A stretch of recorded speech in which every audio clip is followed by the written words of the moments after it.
విదురనీతి. రాజు ఈ 7 దోషాలను ఎప్పుడూ వదిలిపెట్టాలి. సప్తదోషాః సదా రాజ్ఞా హాతవ్యా వ్యసనోదయాః ప్రాయశో యైర్వినశ్యంతి కృతమూలాపీశ్వరాః స్త్రియోక్షామృగయాపానం వాక్పారుష్యం చ పంచమం మహచ్చ దండపారుష్యం అర్థదూషణమేవ చ. రాజు ఈ 7 దోషాలను విడిచిపెట్టాలి.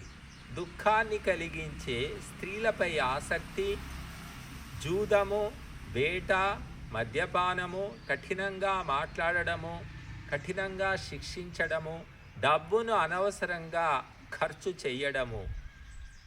అలాగే బాగా స్థిరపడ్డ రాజులు కూడా తరచుగా వీటి వల్లనే నశిస్తారు.